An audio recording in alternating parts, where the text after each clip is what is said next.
Hello students, मैं doctor निशा बंसल, सहायक आचार्य EAFM राजकीय महाविद्यालय सुमेरपुर से।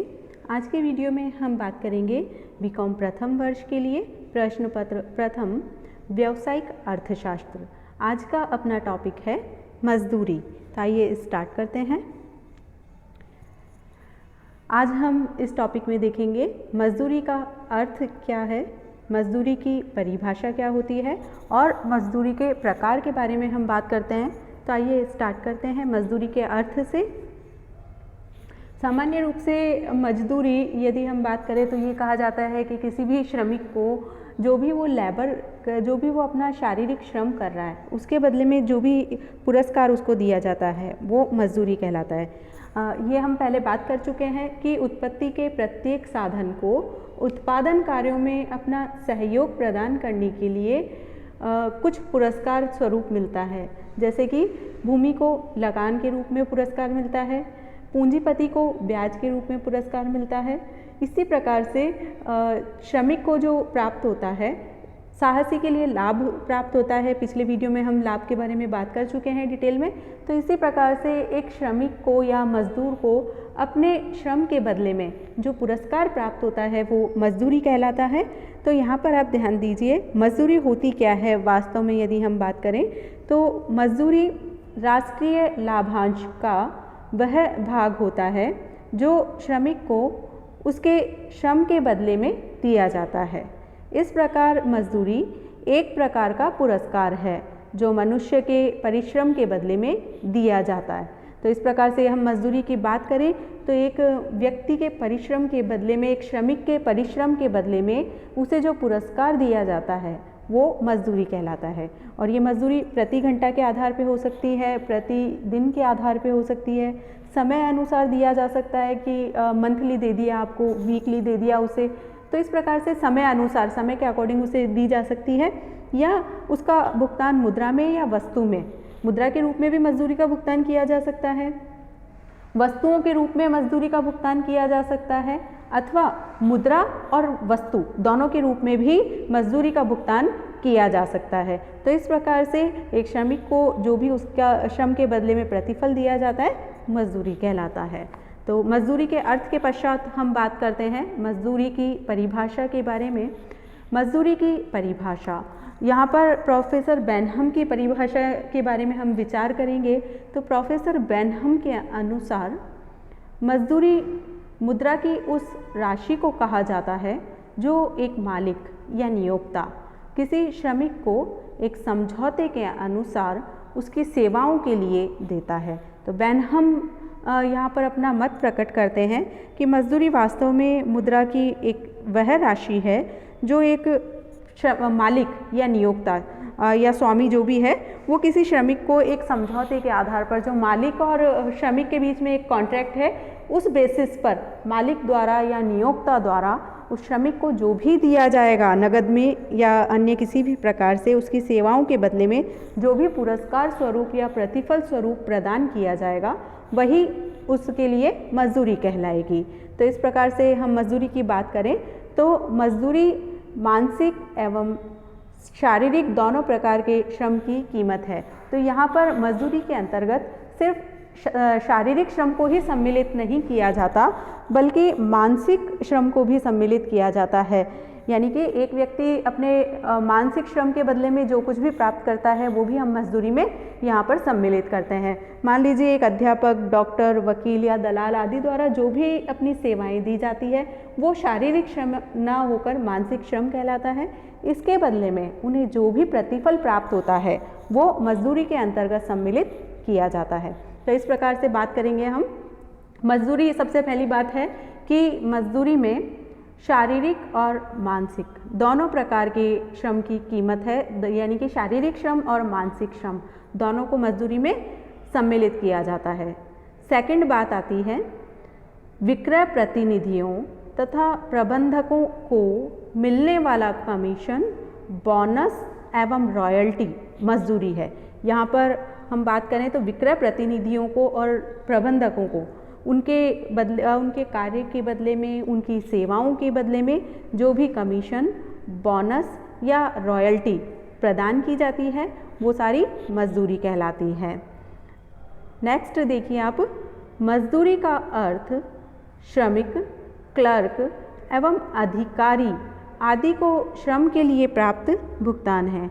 इस प्रकार से एक श्रमिक, क्लर्क या अधिकारी को उसके कार्य के बदले में, उसकी सेवाओं के बदले में जो भी प्रतिफल प्राप्त होता है, जो भी भुगतान दिया जाता है, वो भी मजदूरी में सम्मिलित किया जाता है। तो इस प्रकार से मजदूरी की परिभाषा देखने के बाद हमें ये क्लियर होता है, ये स्पष्ट होता है कि एक प्रकार से मजदूरी श्रमिक के कार्य का पुरस्कार है, उसके परिश्रम के बदले में दिया जाता है।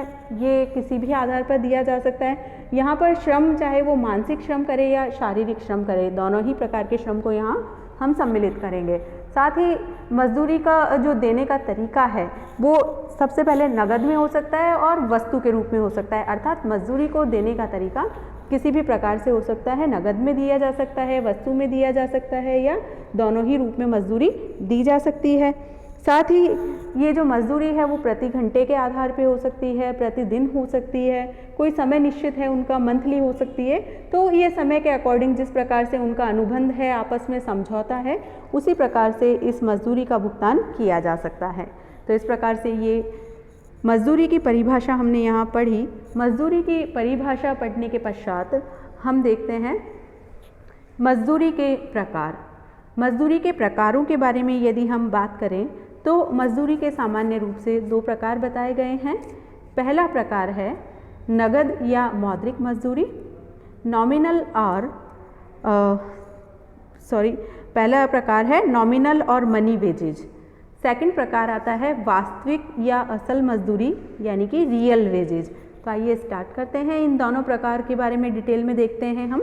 सबसे पहले हम देखते हैं नगद या मौद्रिक मजदूरी, नॉमिनल और मनी वेजेज। नॉमिनल मजदूरी क्या होती है, नगद मजदूरी क्या होती है, तो इसके बारे में हम देखते हैं। श्रमिक को मुद्रा के रूप में जो भुगतान मिलता है वह श्रमिक की मौद्रिक या नगद मजदूरी कहलाती है। तो यहाँ पर एक श्रमिक, यहाँ पर हम बात करें नगद मजदूरी के बारे में, तो एक श्रमिक को मुद्रा के रूप में जो भी भुगतान किया जाएगा वे उस श्रमिक की मौद्रिक या नगद मजदूरी कहलाएगी।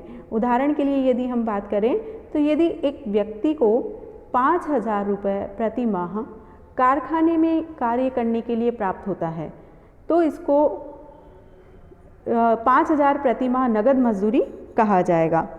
यानी कि एक व्यक्ति को यदि कारखाने में कार्य करने के लिए, एग्जाम्पल के लिए हमने बात की है, 5,000 रुपये उसका नियोक्ता उसे प्रदान करता है। इसका तात्पर्य ये हुआ कि उस व्यक्ति की नगद मजदूरी का जो मूल्य होगा वो होगा 5,000 रुपये। तो ये नगद या मौद्रिक मजदूरी कहलाएगी 5,000 रुपये उस व्यक्ति के लिए। नेक्स्ट हम बात करते हैं वास्तविक या असल मजदूरी, रियल वेजेज। यहाँ पर देखिए, एक श्रमिक को नगद मजदूरी के अतिरिक्त भी जो लाभ एवं सुविधाएं प्राप्त होती है उन सब को मिलाकर वह कितनी वस्तुएं एवं सेवाएं प्राप्त कर सकता है उसे वास्तविक या असल मजदूरी कहा जाता है।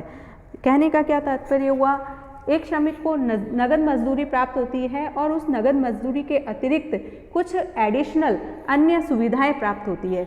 उन सुविधाओं का जो मूल्य मार्केट में होगा उस मूल्य को मिलाकर और नगद मूल्य को, नगद मजदूरी को मिलाकर जो भी प्रतिफल आता है, जो टोटल आता है, कुल मूल्य आता है, वो उस व्यक्ति के लिए वास्तविक या असल मजदूरी कहलाएगी। यहाँ पर उदाहरण के लिए यदि हम बात करें तो देखिए, उदाहरण के लिए एक श्रमिक को 5,000 रुपये प्रति माह नगद प्राप्त होती है तथा मुफ्त रहने का मकान, बस सेवा, रियायती दर पर मकान एवं बच्चों की शिक्षा और चिकित्सा आदि की सुविधाएं मिलती है। तो इन सब का योग वास्तविक मजदूरी के रूप में जाना जाएगा।